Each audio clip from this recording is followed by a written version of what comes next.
الحمد لله الذي هدانا لهذا وما كنا لنهتدي لولا أن هدانا الله والصلاة والسلام الأتمان الأكملان الأدومان خاتم الأنبياء والمرسلين محمد آله وصحابته وأمهات المؤمنين والمجاهدين في سبيل الله ومن تبعهم بإحسان إلى يوم الدين. اللهم صل على محمد وعلى آل محمد كما صليت على إبراهيم وعلى آل إبراهيم إنك حميد مجيد، وبارك على محمد وعلى آل محمد كما باركت على إبراهيم وعلى آل إبراهيم إنك حميد مجيد. أما بعد فإن خير الكلام كلام الله وخير السنن سنن محمد صلى الله عليه وسلم وشر الأمور محدثاتها وكل محدثة بدعة وكل بدعة ضلالة وكل ضلالة في النار. يا أيها الناس أوصيكم وإياي أولا بتقوى الله. قال الله تعالى في القرآن المجيد: يا أيها الذين آمنوا اتقوا الله حق تقاته ولا تموتن إلا وأنتم مسلمون. أعوذ بالله من الشيطان الرجيم. قل إن كنتم تحبون الله فاتبعوني يحببكم الله ويغفر لكم ذنوبكم والله غفور رحيم. സ്നേഹാദരണീയരായ വിശ്വാസിനി, അല്ലാഹു സുബ്ഹാനഹു വ തആലയുടെ കൽപ്പനകളും നിർദ്ദേശങ്ങളും വിരോധനങ്ങളും ജീവിതത്തിന്റെ എല്ലാ സന്ദർഭങ്ങളിലും വളരെ കൃത്യമായി കണിശമായി കാത്ത് സൂക്ഷിച്ച് തഖ്വയോടുകൂടി ജീവിക്കണമെന്ന് എന്നെയും നിങ്ങളെയും ഓർമ്മപ്പെടുത്തുകയാണ്. വളരെ ഗൗരവത്തോടുകൂടി വസിയത്ത് ചെയ്യുക.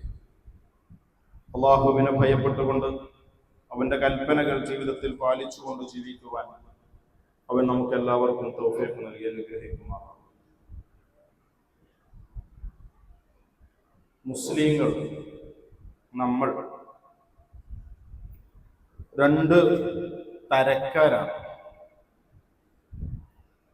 ഇസ്ലാം കൊണ്ട് നടക്കുന്നത് രണ്ട് വിധത്തിൽ. ചില ആളുകൾ ഇസ്ലാമിന്റെ മൂലപ്രമാണമായ അടിസ്ഥാന തത്വങ്ങളായ വിശുദ്ധ ഖുർആനിനെയും ഹദീസിനെയും നിരന്തരമായി പഠിക്കുകയും ആ പഠിച്ചതനുസരിച്ചുകൊണ്ട് അതിനെ പിന്തുടർന്നുകൊണ്ട് പ്രമാണത്തിൽ അധിഷ്ഠിതമായ ജീവിതം വെച്ച് പുലർത്തുന്ന ഒരു വിഭാഗം മുസ്ലിം. രണ്ടാമത്തെ ഒരു വിഭാഗം അവർ പഠിക്കലില്ല, അവർ വായിക്കാറില്ല, അവർ കേൾക്കാറില്ല, പക്ഷെ അവർ മുസ്ലിങ്ങളാണ്. അവർ നമസ്കരിക്കുന്നുണ്ട്, നോമ്പെടുക്കുന്നുണ്ട്. എന്താണോ കുടുംബത്തിൽ നിന്ന്, നാട്ടിൽ നിന്ന്, സമൂഹത്തിൽ നിന്ന് കണ്ടത്, ആ കണ്ടത് ശരിയോ തെറ്റോ എന്ന് ചിന്തിക്കാൻ ശ്രമിക്കാതെ ആ കേട്ടതനുസരിച്ച് കണ്ടതനുസരിച്ച് അങ്ങനെ ഒഴുകുന്ന മറ്റൊരു വിഭാഗമാണ്. പ്രമാണങ്ങളെ പിന്തുടർന്നുകൊണ്ട് ജീവിക്കുന്നതിന് ഇസ്ലാമിന്റെ സാങ്കേതിക ഭാഷയിൽ ഇത്തിബാ എന്ന് പറയും. പിന്തുടരൽ. മറ്റൊരാളിൽ നിന്ന് കണ്ടതിനെ ചോദ്യം ചെയ്യപ്പെടാതെ വിഴുങ്ങി അയാൾ പോകുന്ന അതേ റൂട്ടിലൂടെ തന്നെ പോവുക. മലയാളത്തിൽ അനുകരണം എന്ന് പറയും. ഇസ്ലാമിന്റെ അറബി ഭാഷയിലെ സാങ്കേതിക ശബ്ദം തഖ്ലീദ് എന്ന്. തഖ്ലീദ് ഖബൂലു ഖൗലുൽ ഗൈർ, മറ്റുള്ളവരുടെ വാക്ക് സ്വീകരിക്കല. ബിലാ ഹുജ്ജ, ഒരു ഹുജ്ജത്തുമില്ല, ഒരു ന്യായവുമില്ലാതെ, ഒരു പ്രമാണവുമില്ലാതെ മറ്റുള്ളവരെ സ്വീകരിച്ചുകൊണ്ട് മുന്നോട്ട് പോകുന്നു.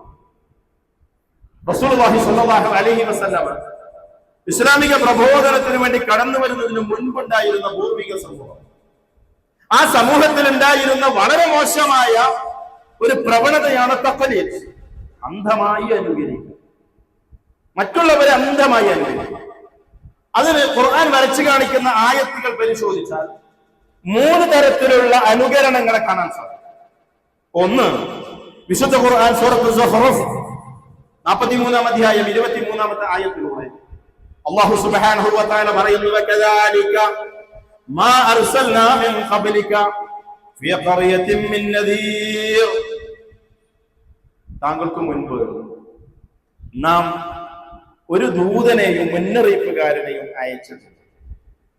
ഇല്ലാ ഖാല മുത്രഫൂഹാ, ആ സമൂഹങ്ങളിൽ ഉണ്ടായിരുന്ന മുത്രഫീങ്ങൾ. ആരാ മുത്രഫീങ്ങൾ? സുഖലോലുപങ്ങൾ. അവര് ജീവിക്കുന്ന ഒരു ജീവിതമുണ്ട്.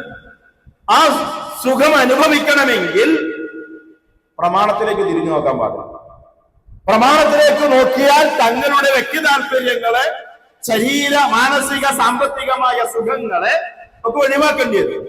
അതുകൊണ്ട് ഏതൊരു സുഖത്തിലാണോ ഉള്ളത് ആ സുഖത്തിൽ തന്നെ നിലനിൽക്കാൻ ആഗ്രഹിക്കുന്ന ആളുകൾ മുൻ സമുദായങ്ങളിലേക്ക് പ്രവാചകന്മാരെ, ദൂതന്മാരെ അയച്ച സന്ദർഭത്തിൽ ഈ മുത്രഫീങ്ങൾ പറഞ്ഞു. എന്താ പറഞ്ഞത്? ഇന്നാ വജദ്നാ അബാഅനാ അലാ ഉമ്മത്തിൻ വ ഇന്നാ അലാ ആസാരിഹിം മുഖ്തദൂൻ. ഞങ്ങൾ ഞങ്ങളുടെ പിതാക്കന്മാരെ കണ്ട ഒരു വഴിയുണ്ട്, അതുകൊണ്ട് ആ പിതാക്കന്മാരെ ഞങ്ങൾ അനുഗമിക്കുന്നവരാണ്. വാപ്പാനെ എങ്ങനെ കണ്ടത് അങ്ങനെ അങ്ങനെ പോകും. വാപ്പാന്റെ വാപ്പ എങ്ങനെയുണ്ടായിരുന്നത് അങ്ങനെ പോകും. തങ്ങളുടെ മുൻ തലമുറ ജീവിച്ച രീതിയിൽ നിന്ന് ഒരു നിലക്കും പ്രമാണത്തിലെ അധ്യാപനങ്ങളോട് പുറംതിരിഞ്ഞു നിന്നുകൊണ്ട് പൂർവ്വ പിതാക്കന്മാരെ, പൂർവ്വ നേതാക്കന്മാരെ, തങ്ങളുടെ തലമുറയിലുള്ള ആളുകളെ എങ്ങനെ കണ്ടോ അങ്ങനെ. എന്റെ വാപ്പ നരകത്തിക്ക, ഞാനും നരകത്തിക്ക. എന്റെ വല്യാപ്പ നരകത്തിക്ക, എന്നാ ഞാനും നരകത്തിൽ പോയി. എന്റെ വാപ്പ പോകാത്ത, എന്റെ വല്യപ്പ പോകാത്ത ഒരു സ്വർഗമൊന്നും നമുക്ക് വേണ്ട എന്നൊക്കെ പറയുന്ന ഒരു വിഭാഗം ആളുകൾ പൂർവ്വ സമുദായത്തിൽ ഉണ്ടായിരുന്നു. ഇത് പറയാത്ത ഒരു സമുദായവും കഴിഞ്ഞു പോയിട്ടില്ല എന്ന് സൂറത്തുൽ സുഖ്റൂഫിലൂടെ അല്ലാഹു സുബ്ഹാനഹു വ തആല നാം അറിയിക്കുക. വീണ്ടും കാണാം സൂറത്ത് മാഇദയുടെ 104-ാമത്തെ ആയത്തിൽ അല്ലാഹു പറയുന്നു വഇദാ ഖീല ലഹും, അവരോട് പറയപ്പെട്ടാൽ തആലൂ, നിങ്ങൾ വരിൻ, ഇലാ മാ അൻസലല്ലാഹ്, അല്ലാഹു ഇറക്കിയതിലേക്ക് നിങ്ങൾ വരിൻ. ഇതാണ് പ്രമാണം, ഇതാണ് ഖുർആൻ. വഇല റസൂൽ, നിങ്ങൾ റസൂലിലേക്ക് വരിൻ. ദാ നബിവചനം ഇന്നതാണ്, ആയത്തിന് ഇന്നതാണ് എന്ന് പറഞ്ഞുകൊണ്ട് അവരെ ക്ഷണിക്കപ്പെട്ടാൽ ഖാലൂ, ആ ആളുകൾ പറയും ഹസ്ബുനാ ഹസ്ബുനാ മാ വജദ്നാ അലൈഹി ആബാഅനാ, ഞങ്ങൾക്ക് ഞങ്ങളുടെ വാപ്പാര് നടന്ന വഴി ഞങ്ങൾക്ക് അത് മതി. അവലൗ കാന ആബാഉഹും ലാ യഅലമൂന ശൈഅൻ വലാ യഹ്തദൂൻ. അല്ലാഹു പറയാ, അവരുടെ വാപ്പമാര്, പിതാക്കന്മാർ, ആബാഉകൾ, അവർക്ക് ലാ യഅലമൂന ശൈഅ, ഒരു വിവരവും ഇല്ലെങ്കിലും, വലാ യഹ്തദൂൻ, അവര് ഹിദായത്തിലായിട്ടില്ലെങ്കിലും ശരി, വാപ്പ ഇങ്ങനെ ഞാനും ഇങ്ങനെ, വല്യപ്പ ഇങ്ങനെ ഞാനും ഇങ്ങനെ എന്ന് പറയുന്ന ഒരു വിഭാഗം മുൻകാലക്കാരുണ്ടായിരുന്നു. രണ്ടാമത്തെ ഒരു വിഭാഗം ആളുകളാണ് വിശുദ്ധ ഖുർആൻ 33-ാം അധ്യായം സൂറത്ത് അഹ്സാബിന്റെ 66, 67, 68 3 ആയത്തുകളിലൂടെ അല്ലാഹു പറയുന്നു യൗമ തഖല്ലബു വുജൂഹുഹും ഫിന്നാർ, അവരുടെ മുഖങ്ങളെ നരകത്തിലിട്ട് അപ്പുറത്തേക്കും ഇപ്പുറത്തേക്കും മറിക്കും. ഒരു വിഭാഗം ആളുകൾ യഖൂലൂൻ, ആ സമയത്ത് നരകശിക്ഷ ഏറ്റുവാങ്ങുമ്പോൾ അവർ പറയും യാ ലൈതനാ അതാഅനല്ലാഹ് വ അതാഅന റസൂൽ, അല്ലാഹുവിനെയും അവന്റെ പ്രവാചകനെയും ഞങ്ങൾ അനുസരിച്ചിരുന്നുവെങ്കിൽ എത്ര നന്നായിരുന്നേനെ. വഖാലൂ, ആ സമയത്ത് റബ്ബിന്റെ ശിക്ഷ ഏറ്റുവാങ്ങുന്ന സന്ദർഭത്തിൽ അവർ പറയും റബ്ബനാ ഇന്നാ അതാഅനാ സാദതുനാ വ ഖുറാനാ ഫഅദല്ലൂന സബീലാ, ഞങ്ങളുടെ കുബറായിനെ, സാദാത്തിനെ ഞങ്ങൾ അനുസരിച്ചു, ഞങ്ങളുടെ നേതാക്കന്മാര്, ഞങ്ങളുടെ പ്രമുഖന്മാര്, നമ്മുടെ വാപ്പമാര് ഒക്കെ അനുസരിച്ചു. അങ്ങനെ കുറച്ച് ആൾക്കാരുണ്ട്. അവർക്ക് വാപ്പ പറഞ്ഞതും മതത്തില് തെളിവാണ്. നേതാക്കന്മാര്, വലിയ വലിയ ആൾക്കാര് അവരെന്തിലൊക്കെ പറഞ്ഞു. മോളൊരു കാര്യം പറയാം, ഇതാ ഇസ്ലാമിലെ പ്രമാണം ഇങ്ങനെയാകും. അപ്പൊ വാപ്പ പറയാ അത് മോൾക്ക് വിവരം പറഞ്ഞു. വാപ്പ പറഞ്ഞതിന്റെ പേര് നാട്ടിലെ സ്ഥാനമാനങ്ങളുള്ള ആളുകളാണ്, സ്വാധീനമുള്ള ആളുകളാണ്, വലിയ വലിയ ആള് കുബറ എന്ന ഖുർആൻ പ്രയോഗിച്ചു, സാദാത്ത് നേതാക്കന്മാർ എന്ന പ്രയോഗിച്ചു.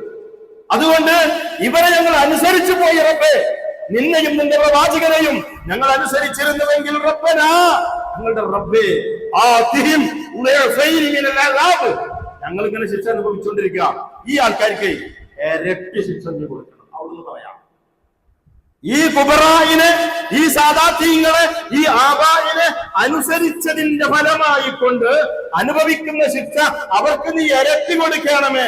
വൽ അൻഹും ലഅനൻ കബീറ, അവരെ നീ ശക്തമായ ശാപം അവരുടെ മേൽ നീ ചൊരിയുകയും ചെയ്യണമേ എന്ന് നരകത്തിൽ പ്രമാണം വിട്ട് അള്ളാഹു ഇറക്കിയതിലേക്ക് നിങ്ങൾ വരിൻ എന്ന് പറഞ്ഞ് വിളിക്കുമ്പോ കുബറായിലേക്കും സാദാത്യങ്ങളിലേക്കും തിരിഞ്ഞു പോകുന്ന ആളുകളുടെ അവസ്ഥ അത് അന്ത്യം നരകമായിരിക്കുമെന്ന് വിശുദ്ധ ഖുർആൻ സൂറത്ത് അഹ്സാബിന്റെ ആയത്തുകളിലൂടെ അള്ളാഹു നമുക്ക് പഠിപ്പിക്കും.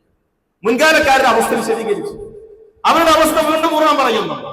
മൂന്നാമത്തെ വിഭാഗം ആളുകൾ വിശുദ്ധ ഖുർആൻ സൂറത്ത് തൗബയുടെ 31-ാമത്തെ ആയത്തിലൂടെ ഇത്തഖദൂ, അവർ സ്വീകരിച്ചു, അഹ്ബാറഹും വറുഹ്ബാനഹും, അവരിലെ പണ്ഡിതന്മാരെ, അവരിലെ പുരോഹിതന്മാരെ, അർബാബൻ മിൻ ദൂനില്ലാഹ്, അല്ലാഹുവിനെ കൂടാതെ അർബാബുകൾ, റബ്ബുകളായി സ്വീകരിച്ചു.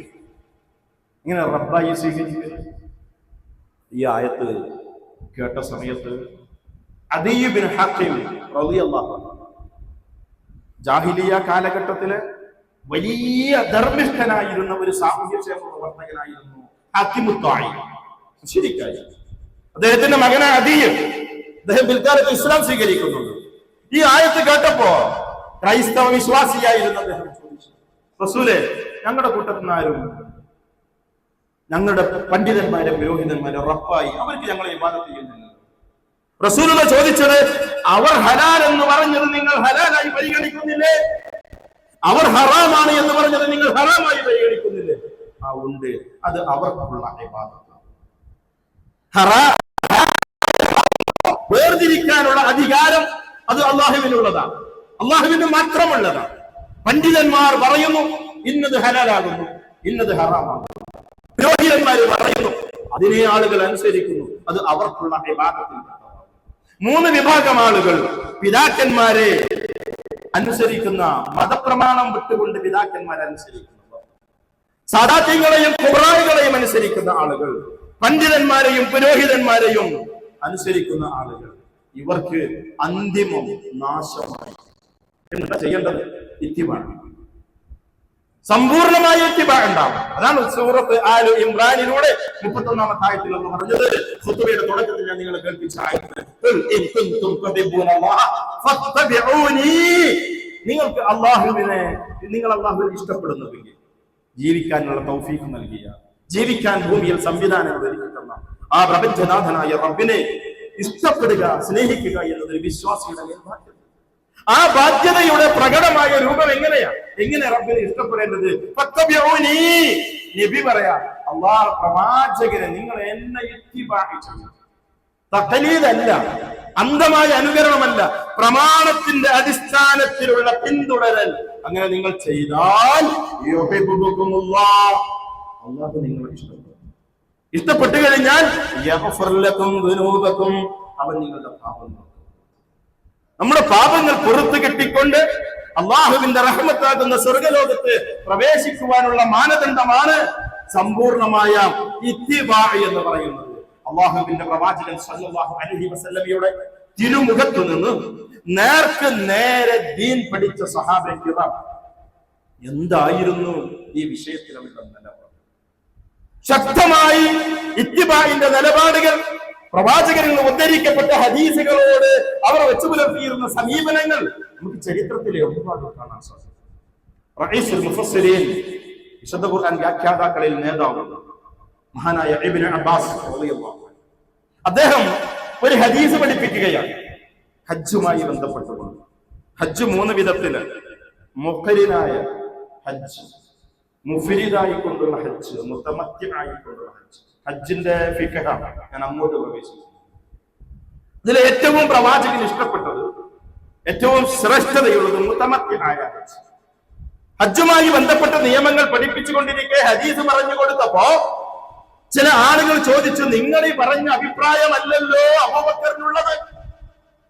ഇബ്നു അബ്ബാസ്, നിങ്ങൾ പറഞ്ഞ അഭിപ്രായമല്ലല്ലോ ഉമറിനുള്ളത്.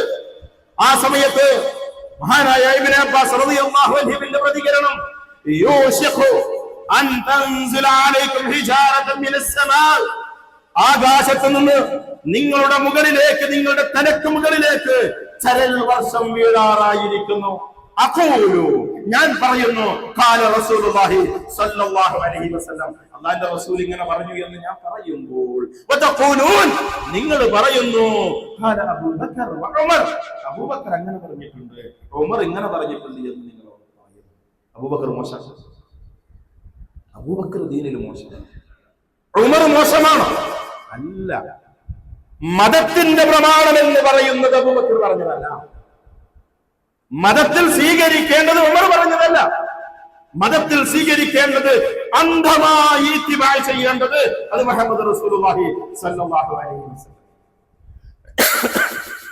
പ്രവാചകനിൽ നിന്ന് കൃത്യമായി നസ്സുല്ലാത്ത, തെളിവില്ലാത്ത, ഖണ്ഡിതമായ തെളിവില്ലാത്ത ഒരു വിഷയത്തിൽ അബൂബക്കർ ഒരു അഭിപ്രായം പറഞ്ഞാൽ, ഇജ്തിഹാദ് കൊണ്ട് ഗവേഷണത്തിന്റെ അടിസ്ഥാനത്തിൽ അഭിപ്രായം പറഞ്ഞാൽ, തെളിവിനോട് യോജിക്കുമെങ്കിൽ വേണമെങ്കിൽ സ്വീകരിക്കാം, വേണ്ടെങ്കിൽ സ്വീകരിക്കാം.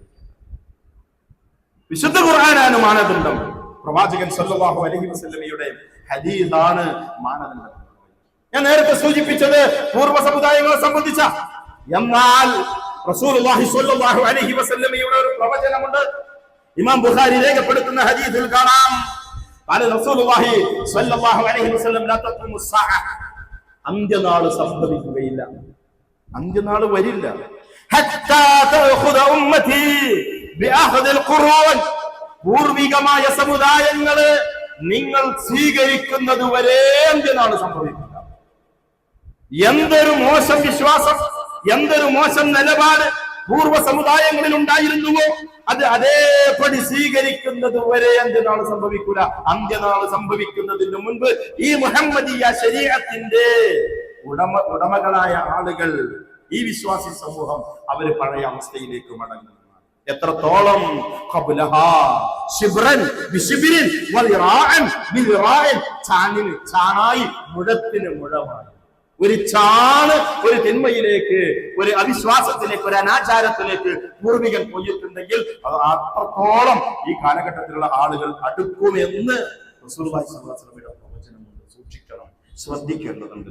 ആധുനികമായ നമ്മുടെ ഈ കാലഘട്ടത്തിൽ മറ്റൊരു തഖലീദ് സമൂഹത്തിൽ വേരൂന്നിപ്പോയി. അത് മദ്ഹബുകളെ അന്ധമായി അനുകരിക്കുക. ആളുകൾ, ഞാൻ ഷാഫിഈ മദ്ഹബ്, ഞാൻ ഹനഫിയ, ഞാൻ ഹംബലി. എന്താണിത് സാധനം? ഇമാം ഷാഫിഈ, ഇമാം അഹ്മദ് ബിൻ ഹംബൽ റഹിമഹുല്ലാഹ് പ്രമുഖരായ ഇസ്ലാമിക പണ്ഡിതൻ. പ്രവാചകൻ സ്വല്ലല്ലാഹു അലൈഹി വസല്ലമയുടെ കാലശേഷം വിശുദ്ധ ഖുർആൻ പഠിക്കുകയും പ്രവാചകന്റെ ഹദീസുകളെ പഠിക്കുകയും ആ ഹദീസുകളിൽ നിന്ന്, ആ ആയത്തുകളിൽ നിന്ന് അവർക്ക് ചിന്തിച്ച് ഉരുത്തിരിച്ചെടുക്കാൻ കഴിയുന്ന ഇസ്ലാമികമായ വിജ്ഞാനങ്ങൾ എടുത്ത തലമുറയിലേക്ക് പകർന്നു നൽകുകയും ചെയ്ത അതിപ്രമുഖരായ 20 മഹാന്മാരായ പണ്ഡിതന്മാർ ഇസ്ലാമിക ചരിത്രത്തിൽ കഴിഞ്ഞുപോയി. ആ പണ്ഡിതന്മാരിൽ അവരെക്കാൾ അഗ്രഗണ്യരായ ശിഷ്യന്മാരുണ്ടായിട്ടുണ്ട്. ആ ശിഷ്യന്മാർ തങ്ങളുടെ ഗുരുനാഥനിൽ നിന്ന് പഠിച്ചെടുത്ത ആശയങ്ങൾ, ആ ശിഷ്യന്മാർ തങ്ങളുടെ ഗുരുനാഥനോട് ചോദിച്ച ചോദ്യങ്ങൾക്ക് അവർ നൽകിയ ഫത്വകൾ രേഖപ്പെടുത്തി വെച്ചിട്ടുണ്ട്. ഇങ്ങനെ പ്രമുഖരായ ശിഷ്യന്മാരുണ്ടാവുകയും ഗുരുനാഥന്റെ വിജ്ഞാനം അടുത്ത തലമുറയിലേക്ക് ശിഷ്യന്മാർ കൈമാറുകയും ചെയ്യുന്നതിൽ 4 ഇമാമുമാർ വിജയിച്ചു. മറ്റു 16 ആളുകൾക്ക് അതിപ്രമുഖരായ ശിഷ്യന്മാരില്ലാതെ പോയി. ഉസ്താദിൽ നിന്ന് പഠിച്ചത് അടുത്ത തലമുറയിലേക്ക് കൈമാറുന്ന ആളുകളുടെ എണ്ണം കുറഞ്ഞു പോയി. അതുകൊണ്ട് 16 മദ്ഹബുകൾ ചരിത്രത്തിൽ അപ്രത്യക്ഷമായി. 4 മദ്ഹബുകൾ പ്രമുഖമാണ്. ഒന്നാമത്തെ മദ്ഹബ് ഹനഫി മദ്ഹബ്. ഹിജ്റ 80-ൽ ജനിച്ച മഹാനായ പണ്ഡിതനാണ് ഇമാം അബൂ ഹനീഫത്ത് നുഅ്മാൻ റഹിമഹുല്ലാഹ്. ഹിജ്റ 80-ലാ ജനനം. കൊല്ലം ശ്രദ്ധിക്കണം. സഹാബിമാർ ജീവിച്ചിരിക്കുന്ന കാലം. ഹദീസുകൾ ക്രോഡീകരിച്ച്, ഹദീസുകൾ നെല്ലും പതിരും വേർതിരിച്ച് ആദ്യത്തെ ഗ്രന്ഥം രൂപീകരിക്കുന്നത് ഇമാം ബുഖാരി റഹിമഹുല്ലാഹ്. അദ്ദേഹം ജനിക്കുന്ന ഹിജ്റ 194-ലാണ്. ഇമാം ബുഖാരി ജനിക്കുന്നതിന്റെ 110 കൊല്ലം മുമ്പാണ് ഇമാം അബൂ ഹനീഫ. നിങ്ങൾ മനസ്സിലാക്കേണ്ടത് എല്ലാ ഹദീസുകളും അദ്ദേഹത്തിന്റെ മുൻപിലേക്ക് എത്തിയിട്ടില്ല. അദ്ദേഹത്തിന്റെ വഫാത്ത് ഹിജ്റ 150 ഇമാം ബുഖാരിയുടെ ജനനത്തിന്റെ 40 ചില്ലാൻ വർഷങ്ങൾക്ക് മുൻപ് ഇമാം അബൂ ഹനീഫ റഹിമഹുല്ലാഹ് വഫാത്തായി പോയിട്ടുണ്ട്. അദ്ദേഹത്തിന്റെ പ്രമുഖനായ ശിഷ്യനാണ് ഇമാം മാലിക് ഇബ്നു അനസ്. മാലിക്കി മദ്ഹബ് എന്ന് അറിയപ്പെടുന്ന മദ്ഹബ്. അതിനുശേഷമാണ് ഇമാം മുഹമ്മദ് ബിൻ ഇദ്രീസ് ശാഫിഈ റഹിമഹുല്ലാഹ് കടന്നു വരുന്നത്. ഈ മൂന്നാളുകളുടെയും കാലഘട്ടം ഹദീസ് പണ്ഡിതന്മാർ ഹദീസുകൾ ക്രോഡീകരിച്ച് അത് പഠിപ്പിക്കുന്ന കാലഘട്ടത്തിന് മുൻപ് ഏറ്റവും അവസാനത്ത് അറിയപ്പെടുന്ന മദ്ഹബിന്റെ പണ്ഡിതൻ ഇമാം അഹ്മദ് ബിൻ ഹംബൽ റഹിമഹുല്ലാഹ് ഏകദേശം ഇമാം ബുഖാരിയുടെ സമകാലീനാണ്. ഇമാം ബുഖാരിക്ക് ശേഷമാണ് ഇമാം മുസ്ലിമും അബൂ ദാവൂദും ഇമാം തിർമിദിയും ഇബ്നു മാജഹയും ഉൾപ്പെടെയുള്ള പണ്ഡിതന്മാർ കടന്നു വരുന്നത്. അഥവാ ഇന്ന് നമ്മുടെ മുൻപിൽ ലഭ്യമായ സഹീഹും വഈഫും വേർതിരിച്ച ഹദീസുകൾ അതേ രൂപത്തിലുള്ള ഒരു അവസ്ഥ വരുന്നതിന് മുൻപ് ജീവിച്ച പണ്ഡിതന്മാർ അവർ അവരുടെ കൈവശമുള്ള ലഭ്യമായ തെളിവിന്റെ അടിസ്ഥാനത്തിൽ മതപരമായ ഫത്വകൾ നൽകി. ആ ഫത്വകൾ ചിലത് തെളിവിനോട് യോജിച്ചു, ചിലത് തെളിവിനോട് യോജിച്ചില്ല. പക്ഷേ ആദ്യം 3 നൂറ്റാണ്ടുകൾ പിന്നിട്ടു ഇസ്ലാമിക ലോകം. ഹിജ്റക്ക് 3 നൂറ്റാണ്ടിന് ശേഷം പിന്നീട് വന്ന 4 നൂറ്റാണ്ടുകൾ അത് ഇസ്ലാമിക ലോകത്ത് വൈജ്ഞാനിക മേഖലയിലെ ഇരുണ്ട യുഗമായി. എന്താ സംഭവിച്ചതെന്ന് അറിയാം. ഇമാം ഷാഫിഈയുടെ ശിഷ്യന്മാർ, ഇമാം അബൂ ഹനീഫയുടെ ശിഷ്യന്മാർ, ഇമാം ഷാഫിഈ എന്ത് പറഞ്ഞു ആ പറഞ്ഞത് മാത്രമാണ് ശരി, അതിന്റെ അപ്പുറത്തുള്ളതെല്ലാം തെറ്റാകുന്നു എന്ന വാദത്തിന്റെ ഉടമകളായി മാറി. ഇമാം അബൂ ഹനീഫയുടെ ശിഷ്യന്മാർ മറ്റു മദ്ഹബുകളുടെ ശിഷ്യന്മാരെയും അവരുടെ ഗ്രന്ഥങ്ങളെയും തള്ളിപ്പറഞ്ഞു. വൈജ്ഞാനികമായ വളർച്ചയില്ലാതെ പോയി. പരസ്പരമുള്ള തർക്കത്തിന്റെ കാലഘട്ടം, തെറിപറച്ചിലിന്റെ കാലഘട്ടമായിരുന്നു ഇസ്ലാമിക ലോകത്ത് 4, 5, 6, 7 നൂറ്റാണ്ടുകൾ. 8-ാം നൂറ്റാണ്ടിൽ വലിയ വലിയ പരിഷ്കർത്താക്കൾ ഉണ്ടായി. ഈ മദ്ഹബിന്റെ ഇമാമുമാർ ഈ ഒരു അവസ്ഥ അവരാരും ഉണ്ടാക്കി വെച്ചതല്ല എന്ന് നമ്മൾ മനസ്സിലാക്കണം. തഖ്ലീദ് പഠിക്കുമ്പോൾ ഞാൻ പറയുന്നത് മാത്രം ശരി, നിങ്ങൾ അതനുസരിച്ച് ജീവിക്കണമെന്ന് ഇമാം അബൂ ഹനീഫ റഹിമഹുല്ലാഹ് പറഞ്ഞിട്ടില്ല, ഇമാം മാലിക് പറഞ്ഞിട്ടില്ല, ഇമാം അഹ്മദ് ബിൻ ഹംബൽ റഹിമഹുല്ലാഹ് പറഞ്ഞിട്ടില്ല. മറിച്ച് അവരെന്താണ് പറഞ്ഞത്? ഇമാം അബൂ ഹനീഫയുടെ വാചകം കാണാം, ഇദാ ഖുൽതു ഖൗലൻ, ഞാനൊരു വാക്ക് പറഞ്ഞാൽ യുഖാലിഫു കിതാബല്ലാഹി തആല വഖബ്റ റസൂലില്ലാഹി സ്വല്ലല്ലാഹു അലൈഹി വസല്ലം, വിശുദ്ധ ഖുർആനിലെ വാചകത്തോടോ പ്രവാചകന്റെ ഏതെങ്കിലും സംസാരത്തോടോ എന്റെ ഒരു വാക്ക് വിയോജിപ്പായി വന്നു കഴിഞ്ഞാൽ ഫത്റഖു ഖൗലി, എന്റെ വാക്കിനെ നിങ്ങൾ തള്ളിക്കളയണമെന്ന് പഠിപ്പിച്ച മഹാനായ പണ്ഡിതനാണ് ഇമാം അബൂ ഹനീഫ റഹിമഹുല്ലാഹ്. പക്ഷെ ഇന്ന് ആളുകൾ ഞാൻ ഹനഫി മതം കൈ ഇങ്ങനെ പൊക്കലിന്റെ താഴെ കെട്ടി ഇങ്ങനെ ഒന്ന് നമസ്കരിക്കും. എന്താ ഇങ്ങനെ നിൽക്കുന്നത്? ഞാൻ ഹനഫി. ചില ഇങ്ങനെ നിസ്കരിക്കുമ്പോ കയ്യട്ടാതെ ഇങ്ങനെ നിൽക്കുന്നു. ഞാൻ എന്താ ഇങ്ങനെ നിൽക്കുന്നത്? ഞാൻ മാലിക് മദ്ഹബ്, ഞാൻ ഇബാദി മദ്ഹബ്. മദ്ഹബ് ലോകത്ത് കുറയുന്നു. മദ്ഹബിന്റെ പേരിൽ അറിയപ്പെടുന്ന ഒരു പണ്ഡിതന്മാരും മദ്ഹബുകൾ സ്ഥാപിച്ചിട്ടില്ല. മദ്ഹബിന്റെ പേരിൽ അറിയപ്പെടുന്ന ഒരു പണ്ഡിതന്മാരും തങ്ങളെ അന്ധമായി അനുകരിക്കണമെന്ന് സമൂഹത്തെ പഠിപ്പിച്ചിട്ടില്ല. മറിച്ച് ഹദീസുകൾ സഹീഹായി വന്നാൽ ആ ഹദീസുകളെ നിങ്ങൾ സ്വീകരിക്കണം. ഖബറിനെ ചൂണ്ടി, പ്രവാചകന്റെ ഖബറിനെ ചൂണ്ടി മദീനയിലെ മസ്ജിദുൻ നബവിയിൽ ദർസ് എടുത്തിരുന്ന ഇമാം മാലിക് ബിൻ അനസ് റഹിമഹുല്ലാഹ് പറഞ്ഞിട്ടുണ്ട്, ഈ ഖബറിൽ കിടക്കുന്ന വ്യക്തിക്ക് മാത്രമേ അബദ്ധം സംഭവിക്കാത്തതുള്ളൂ, എന്റെ വാക്കിൽ അബദ്ധം സംഭവിക്കാം. ഹദീസ് സഹീഹായി ലഭിച്ചാൽ ഇദാ സഹൽ ഹദീസു ഫഹുവ മദ്ഹബി, ഹദീസ് സഹീഹായി വന്നാൽ അതാകുന്നു എന്റെ മദ്ഹബ് എന്ന് ഈ വക പണ്ഡിതന്മാരെല്ലാവരും പറഞ്ഞിട്ടുണ്ട്. ഇമാം അബൂ ഹനീഫയുടെ വാക്കിൽ നമുക്ക് കാണാൻ സാധിക്കും, ലാ യഹില്ലു ലിഅഹദിൻ, ഒരാൾക്കും അനുവദനീയമല്ല അയ്യഖുദ ബിഖൗലിനാ മാ ലം യഅലം മൻ ഐന അഖദിനാ മിൻ ഐന അഖദിനാഹു, നമ്മൾ എവിടെ നിന്നാണോ തെളിവെടുത്തത് ആ തെളിവ് പരിശോധിക്കാതെ നമ്മുടെ വാക്ക് സ്വീകരിക്കൽ ഒരാൾക്കും അനുവദനീയമല്ല എന്ന് ഇമാം അബൂ ഹനീഫ റഹിമഹുല്ലാഹ്. ഇമാം മാലിക് എന്താ പറഞ്ഞത്? ഇന്നമാ അന ബശറുൻ, ഞാനൊരു മനുഷ്യൻ, എനിക്ക് അബദ്ധം സംഭവിക്കും, എനിക്ക് ശരിയും സംഭവിക്കും. ഫൻദുറു ഫീ റഅയി ഫകുല്ലു മാ വാഫഖ അൽകിതാബ് വസ്സുന്നഹ് ഫഖുദൂഹു വകുല്ലു മാ ലം യുവാഫിഖ് അൽകിതാബ് വസ്സുന്നഹ് ഫത്റഖൂ. ഞാൻ പറഞ്ഞതെല്ലാം ശരിയുണ്ടാവാം, തെറ്റുണ്ടാവാം. ഖുർആനിനോട് സുന്നത്തിനോട് യോജിച്ചു വന്നാൽ നിങ്ങളത് സ്വീകരിച്ചു കൊള്ളുക. അതിനോട് വിയോജിപ്പുണ്ടായാൽ നിങ്ങളത് ഒഴിവാക്കണമെന്ന് പറഞ്ഞ പണ്ഡിതനാണ് ഇമാം ഷാഫിഈ റഹിമഹുല്ലാഹ്, മാലിക് ബിൻ അനസ് റഹിമഹുല്ലാഹ്. എല്ലാ പണ്ഡിതന്മാരുടെയും വാക്കുകളിൽ ഈ ഒരു വചനം നമുക്ക് കാണാൻ സാധിക്കും. ഇമാം അഹ്മദ് ബിൻ ഹംബൽ റഹിമഹുല്ലാഹ് പറയുന്നു, ലാ തഖ്ലിദ്നി, നിങ്ങൾ എന്നെ തഖ്ലീദ് ചെയ്യരുത്, നിങ്ങൾ എന്നെ അന്ധമായി അനുകരിക്കരുത്. വലാ തഖ്ലിദ് മാലികൻ വലാ ശാഫിഈൻ വലാ ഔസാഇ വലാ തൗരി, ഇമാം തൗരിയെ, ഇമാം ഔസാഇയെ, ഇമാം മാലിക്കിനെ നിങ്ങൾ അനുകരിക്കാൻ പാടുള്ളതല്ല. വഖുദ് മിൻ ഹൈസ് അഖദു, അവരൊക്കെ എവിടെ നിന്നാണോ സ്വീകരിച്ചത് അവിടെ നിന്ന് നിങ്ങളും സ്വീകരിക്കണം. അവരെവിടെ സ്വീകരിച്ചത്? അവര് സ്വീകരിച്ചത് പ്രമാണങ്ങളിൽ നിന്ന്. ഇലാ മാ അൻസലല്ലാഹ്, തആലൂ തആലൂ ഇലാ മാ അൻസലല്ലാഹ്, അല്ലാഹു അവതരിപ്പിച്ചതിലേക്ക് നിങ്ങൾ വരൂ എന്ന് പറഞ്ഞില്ലേ, അവിടേക്കായിരുന്നു ഈ പണ്ഡിതന്മാരെല്ലാവരും ക്ഷണിച്ചിരുന്നത് എന്ന് നമ്മൾ മനസ്സിലാക്കുക. സഹോദരന്മാരെ, തിരിച്ചറിയണം, ഈ 4 പണ്ഡിതന്മാർ ജീവിച്ചിരിക്കെ അവരുടെ വാക്കുകൾ മാറ്റി പറഞ്ഞു. അവരൊരു പ്രദേശത്ത് ജീവിക്കുമ്പോൾ ആ പ്രദേശത്ത് വെച്ച് അവർ കണ്ടുമുട്ടിയ സ്വഹാബികളിൽ നിന്ന് ലഭ്യമായ തെളിവിന്റെ അടിസ്ഥാനത്തിൽ ചില കാര്യങ്ങൾ പറഞ്ഞിട്ടുണ്ട്. അവർ മറ്റൊരു പ്രദേശത്തേക്ക് മാറി താമസിക്കുമ്പോൾ അവിടെ താമസിച്ചിരുന്ന സഹാബികളെയും താബിഈകളിൽ നിന്ന് അവർ കണ്ടുമുട്ടി അവർ സംസാരിച്ചപ്പോൾ പഴയ വാദങ്ങൾ ശരിയല്ലെന്ന് തോന്നിയപ്പോൾ അവർ തിരുത്തി. ഇമാം ഷാഫിഈയുടെ ഖദീമായ ഖൗലുകളും ജദീദായ ഖൗലുകളും കാണാൻ സാധിക്കും. ഇമാം ഷാഫിഈയുടെ ഒരുപാട് അഭിപ്രായങ്ങളെ ഷാഫിഈ മദ്ഹബിലെ 2ാം ഷാഫി എന്നറിയപ്പെടുന്ന മഹാനായ പണ്ഡിതൻ ഇമാം നവവി റഹിമഹുല്ലാഹ് അദ്ദേഹത്തിന്റെ ഗ്രന്ഥങ്ങളിൽ തിരുത്തിയത് കാണാൻ സാധിക്കും. തെളിവ് കിട്ടാതെ പോയപ്പോൾ അവർ പറഞ്ഞു വന്നു. ഞാൻ പറഞ്ഞു വന്നത്, അന്ധമായ അനുകരണം അത് വിശ്വാസി സമൂഹത്തിൽ ഉണ്ടാകുവാൻ പാടില്ല. ഉപ്പമാരെ അനുകരിക്കുന്ന, പണ്ഡിതന്മാരെ അനുകരിക്കുന്ന, നേതാക്കന്മാരെ അനുകരിച്ച് പ്രമാണങ്ങളിൽ നിന്ന് വഴിതിരിഞ്ഞ് നടക്കുന്ന ഒരവസ്ഥ ഉണ്ടാകരുത്. ചില ആളുകളൊക്കെ പറയാറുണ്ട്, 4 മദ്ഹബ് സ്വീകരിക്കാത്തവർ.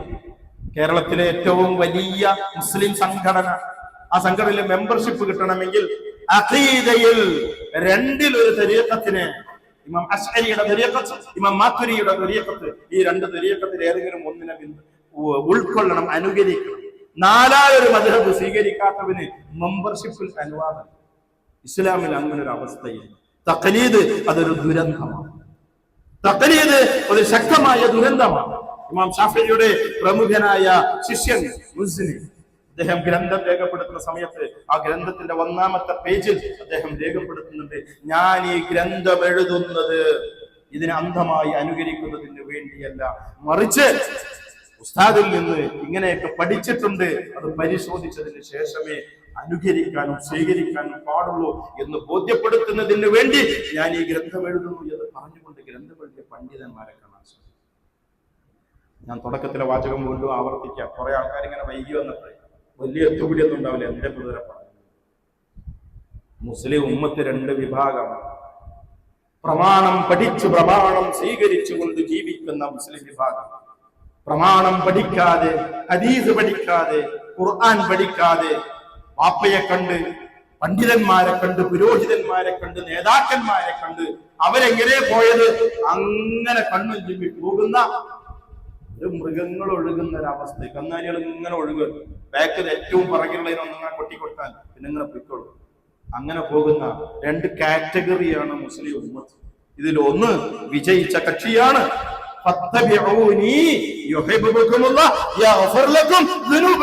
അള്ളാഹു പാപങ്ങൾ പുറത്തു തന്നുകൊണ്ട് സ്വർഗത്തിൽ പ്രവേശനം ലഭിക്കപ്പെടുന്ന ഒരു വിഭാഗമാണ്. 2ാമത്തെ വിഭാഗം നരകത്തിലിട്ട് മുഖം അങ്ങോട്ടും ഇങ്ങോട്ടും മതിക്കപ്പെടുന്ന വിഭാഗമാണ്. റബ്ബിന്റെ പ്രമാണത്തെ സ്വീകരിക്കാതെ സാമൂഹികമായ ഒഴുക്കിനനുസരിച്ച് കൊണ്ട് ജീവിക്കുന്ന വിഭാഗം.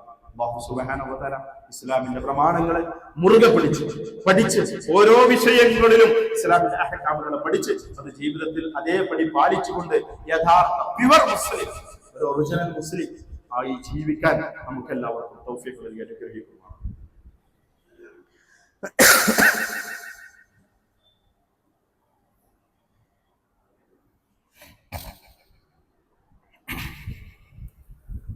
الحمد لله അൽഹംദുലില്ലാഹി റബ്ബിൽ ആലമീൻ വസ്സലാത്തു വസ്സലാമു അലാ ഖാതിമിൽ അംബിയാഇ വൽ മുർസലീൻ മുഹമ്മദിൻ ആലിഹി വസ്വഹ്ബിഹി അജ്മഈൻ അമ്മാ ബഅദ് യാ അയ്യുഹന്നാസ് ഊസീകും വഇയ്യായ സാനിയൻ ബിത്തഖ്വല്ലാഹ്.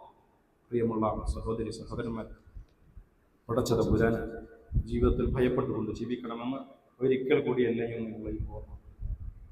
കഴിഞ്ഞ ഒരാഴ്ചയായി കേരളീയ മുസ്ലിം സമൂഹം ചർച്ച ചെയ്തുകൊണ്ടിരിക്കുന്ന ഒരു വിഷയമാണ് സ്ത്രീകളുടെ പള്ളി പ്രവേശനവുമായി ബന്ധപ്പെട്ട്.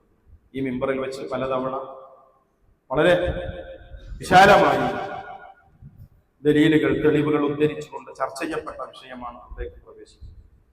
അത്തരമൊരു ചർച്ചയിലേക്ക് ഇടയ്ക്കിടയ്ക്ക് ഇങ്ങനെ സമൂഹത്തിൽ പലതരത്തിലുള്ള ചർച്ചകൾ കടന്നുവരും. അത് അല്ലാഹു സുബ്ഹാനഹു വ തആലയുടെ ഒരു സിസ്റ്റമാണ്.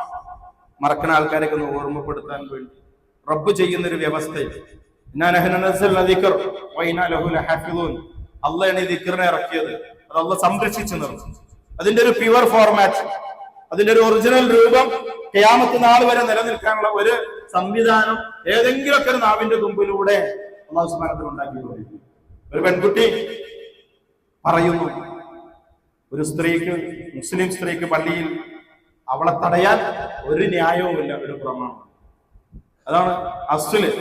പക്ഷേ ഉന്നത സ്ഥാനത്ത് നിൽക്കുന്ന വാപ്പാക്ക് താൻ നിൽക്കുന്ന സ്ഥാനവുമായി ബന്ധപ്പെട്ടുകൊണ്ട് സംരക്ഷിക്കപ്പെടേണ്ട ചില കാര്യങ്ങൾ സംരക്ഷിക്കപ്പെടേണ്ടതുള്ളത് കൊണ്ട് മകളെ തിരുത്താൻ പറ്റും, ഖുർആൻ തിരുത്താൻ പറ്റും. ഖുർആനിൽ ആകെ ഒരു സ്ത്രീയാണുള്ളത്, അത് മറിയം അലൈഹിസ്സലാം. ആ മറിയമിനോട് അല്ലാഹു പറഞ്ഞു, യാ മറിയം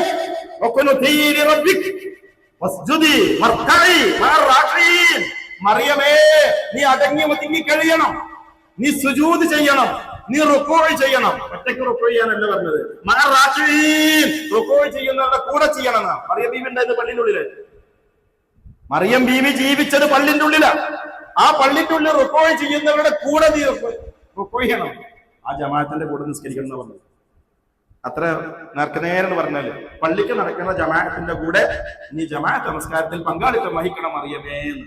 ഇനി അവിടുന്ന് അത് ഖുർആനാ. ഹദീസിലോ അല്ലാഹുവിന്റെ റസൂൽ സ്വല്ലല്ലാഹു അലൈഹി വസല്ലമയിൽ നിന്ന് 150ഓളം സ്വഹീഹായ ഹദീസുകൾ റിപ്പോർട്ട് ചെയ്യപ്പെട്ട വിഷയമാണ് സ്ത്രീകളുടെ പള്ളി പ്രവേശനവുമായി ബന്ധപ്പെട്ടുകൊണ്ട്. വെള്ളിയാഴ്ചകളിൽ ജുമാക്ക് അല്ലാഹുവിന്റെ റസൂലിന്റെ കാലത്ത് സ്വഹാബ വനിതകൾ പള്ളിയിൽ ഉണ്ടായിരുന്നു. സുബഹി ജമാഅത്തിൽ പള്ളിയിൽ ഉണ്ടായിരുന്നു. ഇരുട്ട് മറ നീങ്ങുന്നതിന് മുൻപ്, ഞങ്ങൾ പരസ്പരം കണ്ടാൽ തിരിച്ചറിയപ്പെടുന്നതിന് മുൻപ് ജമാഅത്ത് കഴിഞ്ഞ് ഞങ്ങൾ പള്ളിയിൽ നിന്ന് തിരിച്ചു പോയിരുന്നുവെന്ന്. ഗ്രഹണ നമസ്കാരത്തിൽ അവർ പങ്കെടുത്തതായി, മയ്യിത്ത് നമസ്കാരത്തിൽ അവർ പങ്കെടുത്തതായി, മലക്ക് വേണ്ടിയുള്ള ജുമഅയിൽ അവർ പങ്കെടുത്തതായി, ഈദ് മുസല്ലയിലേക്ക് അവർ വന്നതായി, ഈദ് മുസല്ലയിലേക്ക് വരാൻ പ്രത്യേകം കൽപ്പിക്കുകയും അതിൽ ഹിജാബില്ലാത്ത ആളുകൾക്ക്, ഖൈമാറില്ലാത്തവർക്ക് നിങ്ങൾ കടം കൊടുത്തുകൊണ്ടെങ്കിലും അവരെ നിങ്ങൾ സഹാബ വനിതകളെ റസൂൽ നിശ്ചയിച്ചുകൊണ്ടിരുന്നു. വീട്ടുകൾ കൂടെ പോയി പെണ്ണുങ്ങളെ ക്ഷണിച്ചു കൊണ്ടുവരാൻ, അതിൽ ശിരോവസ്ത്രമില്ലാത്തവർക്ക് നിങ്ങൾ കടം കൊടുത്ത് സഹായിക്കണം എന്നുവരെ പറയപ്പെട്ട ഒട്ടനവധി ഹദീസുകൾ കൊണ്ട്, ഖുർആൻ കൊണ്ടും ഹദീസ് കൊണ്ടും സ്ഥാപിതമായ വിഷയമാണ് ഇസ്ലാമിലെ സ്ത്രീ ജമാഅത്ത് എന്ന് പറയുന്നത്. ഒരു മോളെ തിരിച്ചുകൊണ്ട് മകളെ തിരുത്തി എന്നൊരു തിരുത്തൽ വരിക എന്നല്ലാണ്ട് ഇതിന്റെ അപ്പുറത്തേക്ക് ഞാനൊന്നും പറയുന്നില്ല. ഇസ്ലാമിന്റെ പ്രമാണങ്ങളെ വളച്ചൊടിക്കാനോ സമൂഹത്തെ മൊത്തത്തിൽ വളച്ചൊടിക്കാനൊന്നും സാധിക്കുകയില്ല. അന്ധമായ തഖലീദാണ്. അദ്ദേഹം പറഞ്ഞു വെച്ച ഒരു വാചകം കൂടി പറഞ്ഞിട്ടുണ്ട്. എന്താ പറഞ്ഞത്? പാരമ്പര്യമായി പണ്ഡിതന്മാർ ബോധ്യപ്പെടുത്തിയ ഒരു വിഷയമാണിത്. മകൾക്ക് അത് മതപരമായ അബദ്ധമായി അബദ്ധം സംഭവിച്ചു പോയി. അതാ ഞാൻ പറഞ്ഞത് പാരമ്പര്യം എന്ന് പറയുന്നത്. വാപ്പയിൽ നിന്ന്, ഉപ്പയിൽ നിന്ന്, ഞങ്ങളുടെ പിതാക്കന്മാർ ഞങ്ങളുടെ ഉപ്പമാരെ ഞങ്ങൾ എങ്ങനെ കണ്ടോ അങ്ങനെയാണ് ഞങ്ങൾ എന്ന് പറയുന്ന ആ ഒരു തഖ്ലീദ്, അത് ഇസ്ലാമിക വിരുദ്ധമാകുന്നു. എന്റെ പ്രിയപ്പെട്ട സഹോദരങ്ങളോട്, സഹോദരിമാരോട്, ഇന്നത്തെ ജുമഅയുടെ സന്ദേശമായി, ഖുതുബയുടെ മർമ്മമായി എനിക്ക് കൈമാറാനുള്ള സന്ദേശം, എല്ലാവരും മുത്തബിഉകളാവുക, ഇത്തിബാഅ് ചെയ്യുന്നവരാവുക. ആരും മുഖല്ലിദുകളാവരുത്. തഖ്ലീദ് ചെയ്യുന്ന ആളുകളായി, അന്ധമായി അനുകരിക്കുന്ന ആളുകളായി മാറാൻ പാടില്ല. അല്ലാഹു സുബ്ഹാനഹു വ തആല നമ്മെ ദീനിന്റെ പ്രമാണമായി പഠിപ്പിച്ച ഖുർആനും ഹദീസും ആഴത്തിൽ വിശാലമായി പഠിക്കുകയും ആ പ്രമാണങ്ങൾ അനുസരിച്ചുകൊണ്ട് ജീവിക്കാൻ സന്നദ്ധരാവുകയും ചെയ്യുക. അല്ലാഹു സുബ്ഹാനഹു വ തആല തൗഫീഖ് നൽകി അനുഗ്രഹിക്കുമാറാവട്ടെ. അബദ്ധങ്ങൾ സംഭവിച്ചിട്ടുണ്ടാവാം ജീവിതത്തിൽ ധാരാളം. അല്ലാഹു സുബ്ഹാനഹു വ തആല നമുക്ക് എല്ലാവർക്കും പുറത്ത് മാപ്പാക്കി തരുമാറാവട്ടെ. രോഗികൾ ഒരുപാടുണ്ട്. ഒരുപാട് സഹോദരന്മാർ പെങ്ങൾക്ക് വേണ്ടി മക്കൾക്ക് വേണ്ടിയൊക്കെ ദുആവിന് വേണ്ടി വസിയത്ത് ചെയ്തിട്ടുണ്ട്. അല്ലാഹു സുബ്ഹാനഹു വ തആല രോഗം കൊണ്ട് കഷ്ടപ്പെടുന്ന നമ്മുടെ മുഴുവൻ സഹോദരങ്ങൾക്കും പൂർണ്ണമായ ശിഫാഇനെ പ്രദാനം ചെയ്യുമാറാവട്ടെ. നമ്മിൽ നിന്ന് മരണപ്പെട്ടു പോയ വാപ്പമാരുണ്ട്, ഉമ്മമാർ, ഭാര്യമാർ, ഭർത്താക്കന്മാർ, മക്കൾ, ജ്യേഷ്ഠാനുജന്മാർ, നമ്മുടെ പണ്ഡിതന്മാർ, നമ്മുടെ നേതാക്കന്മാർ, അയൽവാസികൾ, സുഹൃത്തുക്കൾ എല്ലാവർക്കും അല്ലാഹു സുബ്ഹാനഹു വ തആല മഗ്ഫിറത്ത് പ്രദാനം ചെയ്യുകയും അവന്റെ ഏറ്റവും ഉന്നതമായ സ്വർഗ്ഗലോകത്ത് അവൻ നമ്മെ ഏവരെയും ഒരുമിച്ച് കൂട്ടുകയും ചെയ്യുമാറാവട്ടെ. اللهم اغفر للمؤمنين والمؤمنات والمسلمين والمسلمات الأحياء منهم والأموات إنك مجيب دعوات يا قاضي الحاجات. اللهم أجرنا من النار، اللهم أجرنا من النار، اللهم أجرنا من النار، اللهم ادخلنا الجنة يا رب العالمين. اللهم أعز الإسلام والمسلمين وأذل الشرك والمشركين وأذل الكفر والكافرين. ربنا آتنا في الدنيا حسنة وفي الآخرة حسنة وقنا عذاب النار. وصلى الله على محمد وسلم والحمد لله رب